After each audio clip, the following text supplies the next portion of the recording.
Casamento entre ateus. Casamento, isso mesmo que eu tô falando. Casamento, par, relacionamento. Como é que é o casamento entre ateus? Primeira mão. Eu sei porque tem muita gente vindo me perguntar, nossa, poxa, eu queria tanto achar um par que fosse ateu também. Bom, eu sou um ateu casado com uma ateia. Então, eu vou falar um pouquinho sobre a minha experiência. Show de bola? Quer saber mais como é que é? Então, vem comigo. Olha, depois que eu comecei a fazer essa série Desvendando o Ateísmo, vieram algumas pessoas questionar, né? Como é que é o casamento. Reclamam que não conseguem achar um par, reclamam que não conseguem achar um par ateu também. E aí eu decidi fazer esse vídeo, visto que eu tenho uma família que é ateia, né? Eu sou ateu, minha esposa também, e os meus filhos estão sendo criados sem nenhuma religião. Então, como é uma família de ateus? Como é que é o casamento em si? Olha, primeira coisa, se você vai se casar com uma pessoa só porque ela é ateia, eu acho que você não está indo no caminho correto. Não é o caminho correto.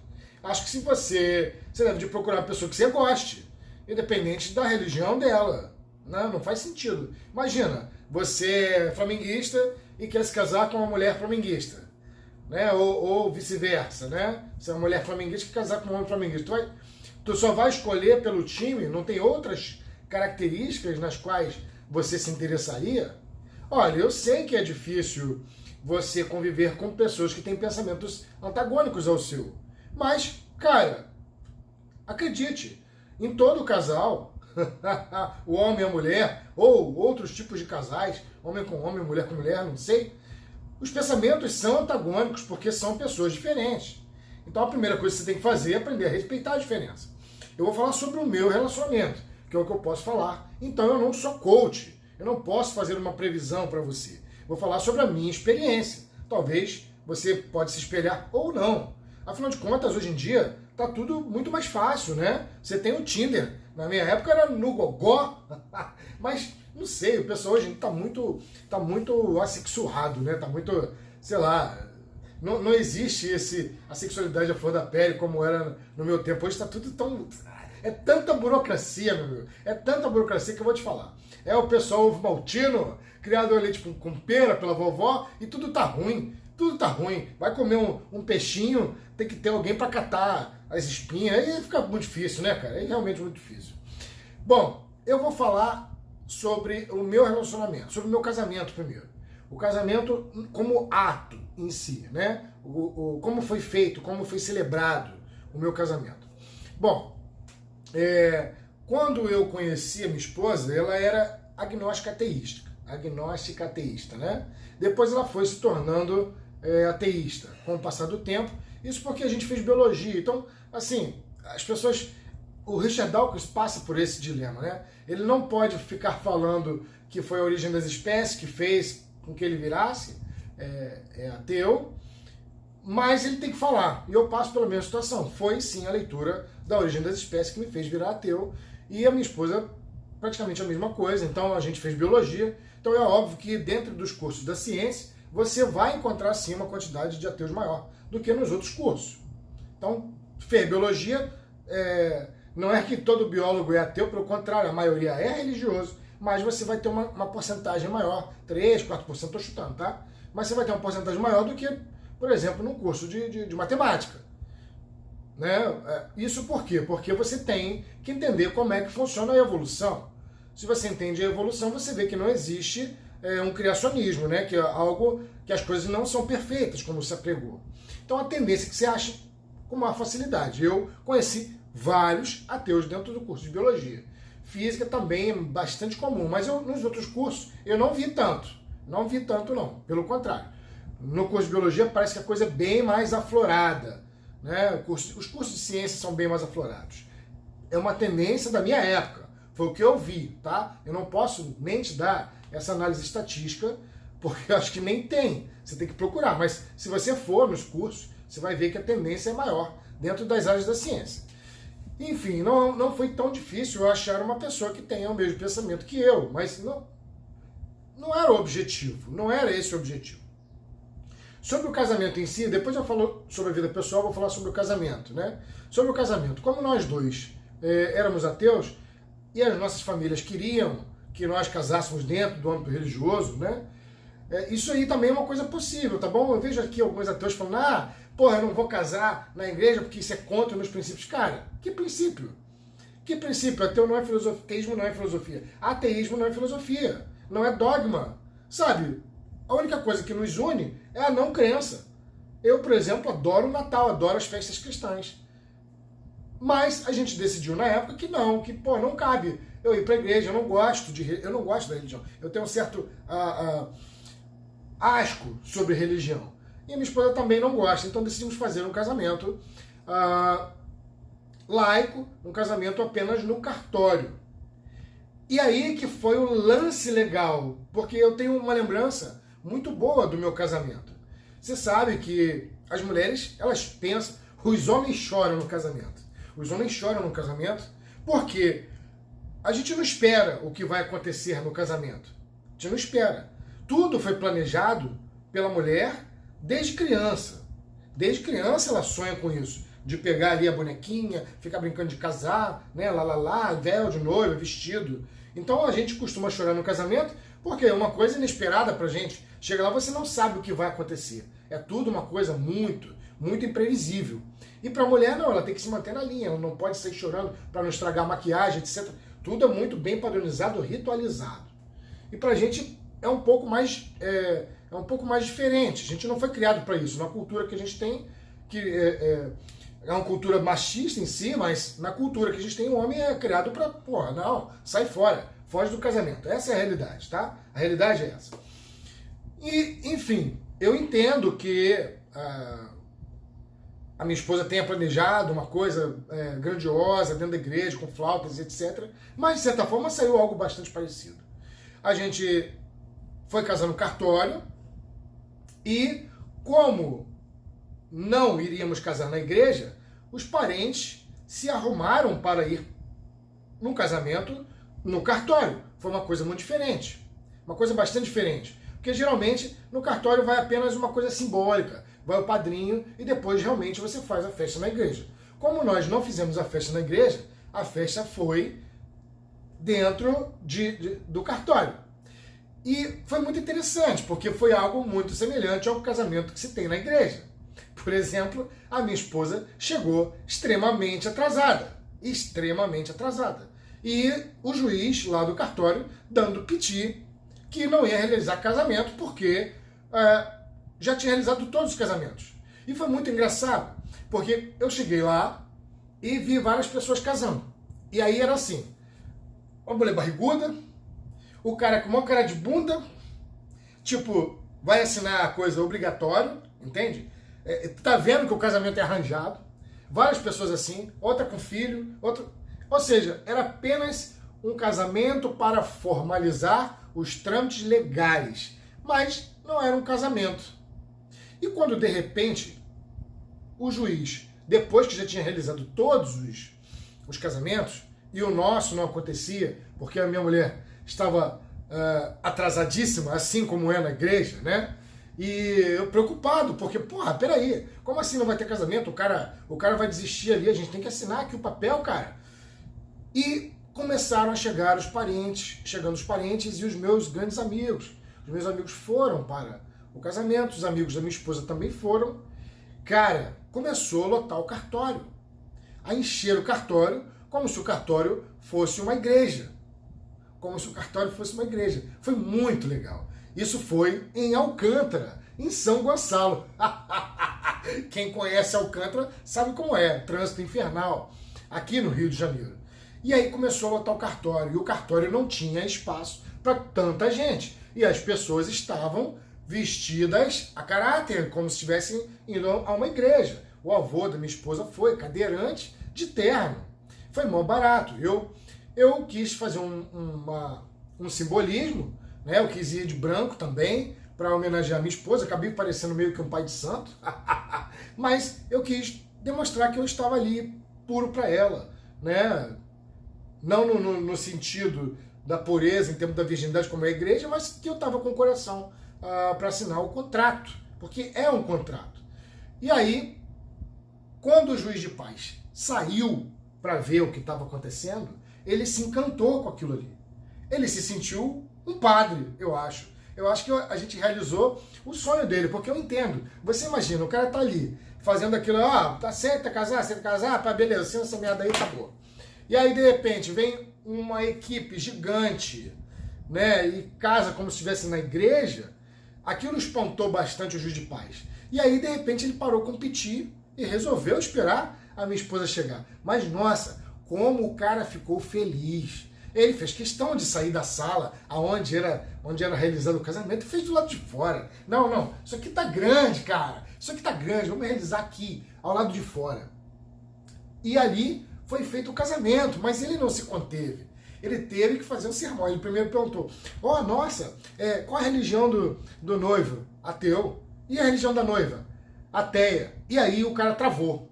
O cara travou porque, putz, o discurso pronto que ele tinha para falar tinha estourado.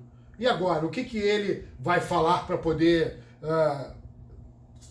Bom, eu não lembro muito bem, mas ele pegou um assunto ou outro da Bíblia, que era um assunto mais laico, não ficou de lenga-lenga, mas ele gostou muito de fazer o casamento, ele ficou empolgado e falou, nossa, ele expressou isso, que legal... Ele falou uma coisa, falando que era difícil de ver um casamento assim, de pessoas empolgadas. E para completar, né, quando ele disse que eu podia beijar a noiva, a gente deu um beijo bem quente, bem caliente, um beijo de verdade. Não é aquela bitoquinha, sabe, que a gente está acostumado na igreja, não. Foi um super beijo. E as pessoas celebrando, cara. E foi muito bacana. Foi uma coisa deliciosa. Eu gosto de lembrar do meu casamento, porque foi uma surpresa para mim. Foi, de certa forma, um planejamento da minha esposa, como se fosse na igreja, e tudo funcionou assim, mais ou menos. A gente sempre foi muito pobre, né? Então o pai da Rita deu um churrasco pra gente, foi os meus amigos que se reuniram para fazer o churrasco. Foi uma coisa no fundo do quintal, na celebração, foi muito bacana, mas eu estava com todos os meus amigos ali, e a minha família, a família dela, e acabou que se tornou um evento fabuloso. Foi um evento fabuloso. E sim, os cartórios não estão preparados para fazer esse tipo de casamento. Eu achei muito bacana. Talvez inspire você aí, caso você tenha uma união ateia, de repente. Eu estou até pensando em virar também juiz de casamento, celebrar casamentos ateus. Então, só essa merda. Vai que isso aí funciona. Será que seria legal eu ficar celebrando casamento? Como é que faz para ser... Como é que é o nome desse juiz, juiz de cartório que faz casamento? De repente eu vou pensar nessa josta, hein? Começar a celebrar os casamentos ateus. Visto que o meu foi muito bacana. Mas enfim, essa foi a história do casamento em si. Agora eu quero falar um pouquinho sobre a pessoalidade. Como eu disse, eu acho que se você procura uma pessoa porque ela é ateia, você está indo no caminho errado. Né? Assim como o religioso. Vou procurar o cara porque ele é religioso. Cara, a chance de você encontrar uma coisa negativa é muito grande. Aliás, em qualquer casamento é assim. Qualquer casamento você tem chance de dar errado. No nosso caso, a gente não conseguia se separar mais. Entende a diferença? Não foi do tipo assim, a gente se conheceu e aí, tá beleza, vamos casar. Não. Não foi isso não. A gente começou a namoramos 6 anos, porque a gente queria terminar a faculdade, essas coisas todas, né? Ter emprego, tudo aquilo que todo jovem quer. E a gente precisa ter um pouco mais de responsabilidade realmente na hora do casamento. Só que chegou um momento nas nossas vidas que, olha, a gente tem que assinar isso aqui, porque a gente não consegue ficar longe. E eu quero ficar o tempo inteiro junto. Eu não gosto, pra vocês terem uma ideia, eu não gosto nem de sair de carro para ir comprar alguma coisa sozinho. Eu não gosto de ficar sozinho. Eu gosto de estar com os meus filhos, com a minha família, com a minha esposa. Então, às vezes, eu tenho que fazer uma compra. Vamos ali comigo, dirige para mim, só para ficar junto. Eu não gosto de ficar... Eu tenho esse problema. Solidão para mim, não. Para mim, não. Não sei quanto é você, mas para mim não dá esse lance de solidão. Então, chegou um momento que nós dois, olha, eu acho que agora é o momento da gente oficializar isso. Porque a gente não consegue ficar longe um do outro. E a gente, realmente, temos pensamentos bastante em comum. Nós fizemos biologia junto, né? Eu fui veterano dela. Nós fizemos o mestrado em herpetologia também, na Rural, junto. Então chega um momento que você não está mais longe, você quer ficar junto o tempo inteiro, então vamos assinar esse contrato. Porque o que na verdade é um contrato. É um contrato. O casamento, ou o namoro em si, ou o namoro sério, ele não passa de um contrato. Pode não ser um contrato escrito, mas é um contrato de que, olha, você vai seguir essa linha aqui. Precisamos seguir essa linha aqui em conjunto para continuarmos na nossa família. Olha, você não pode ficar fazendo besteira, porque a gente tem que seguir uma linha. E essa linha, ela não parte só da fidelidade, mas também da fidelidade financeira, que é muito importante, o que eu vejo na destruição de muitos casamentos. Às vezes, muitas das vezes os homens são mais destemperados na hora do financeiro, fazendo um monte de sonhos que às vezes dão errado, e aí a mulher tem que segurar. Enfim, cada um é uma história, não é sempre o homem, nem sempre a mulher. Mas a gente tem essa ideia de contrato e a gente tem a ideia de harmonia. Então, o que eu digo é sempre, não adianta você procurar a sua parte da laranja se tu é um limão azedo.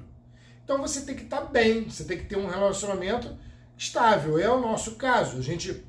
E nisso o ateísmo ajuda a gente.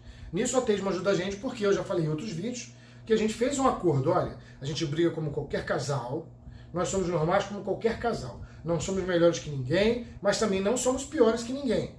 E desde cedo a gente percebeu, até em relação ao ateísmo, de que um dia a gente vai se separar. E um dia a gente vai se separar para sempre. Porque ou eu vou morrer, ou ela vai morrer.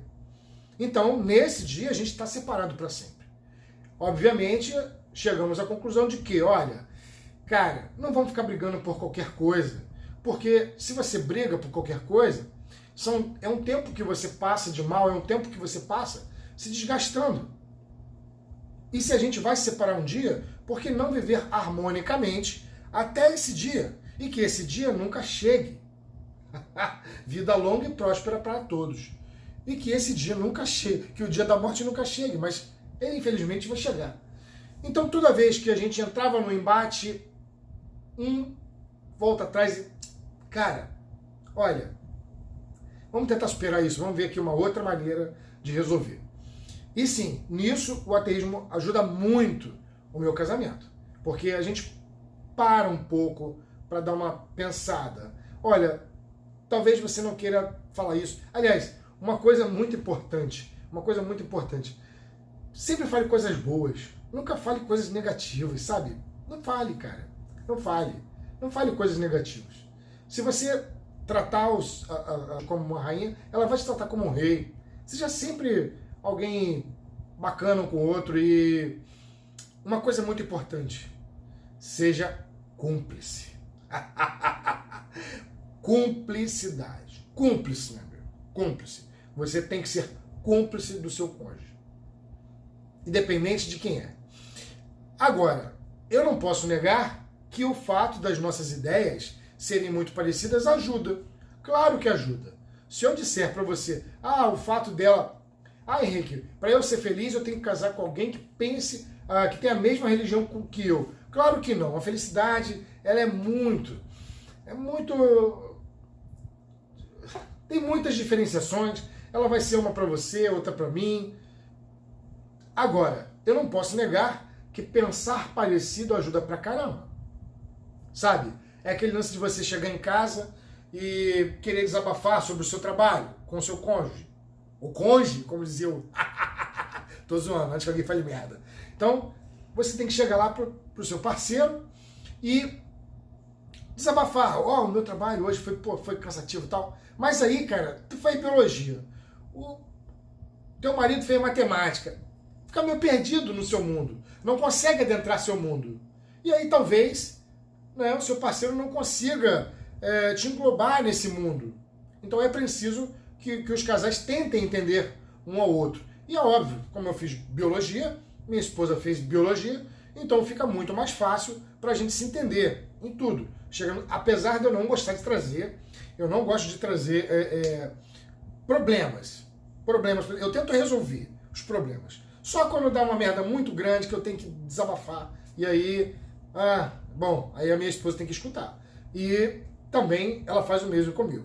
Mas, de qualquer forma, como nós somos da mesma área, um ajuda o outro. Então eu ajudo ela quando ela vai fazer uma prova, algo parecido, tento ser presente, ela também no meu trabalho, isso ajuda muito, visto que, na verdade, o sistema capitalista ele faz com que você viva no trabalho e passe em casa.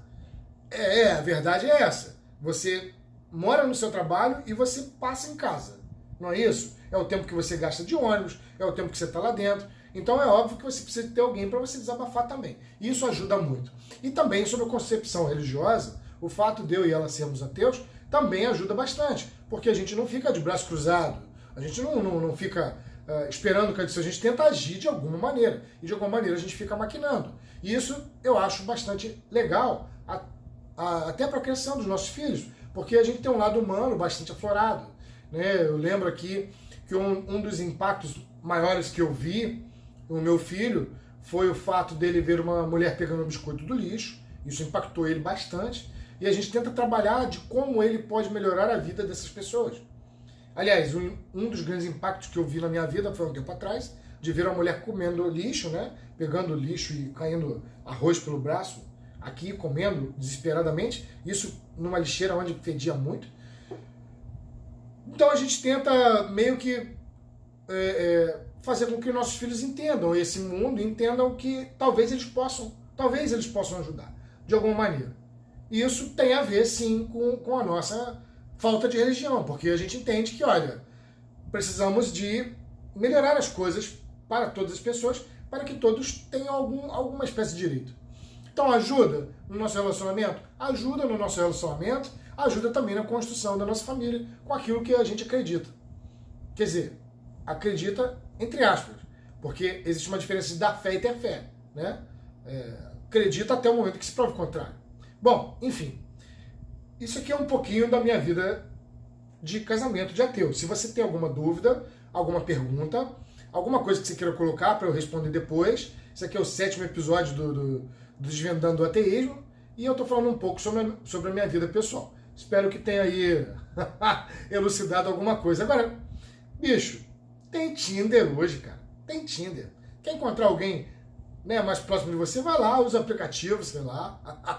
Agora, será mesmo? A pergunta é, será mesmo que você quer encontrar alguém que seja igual a você?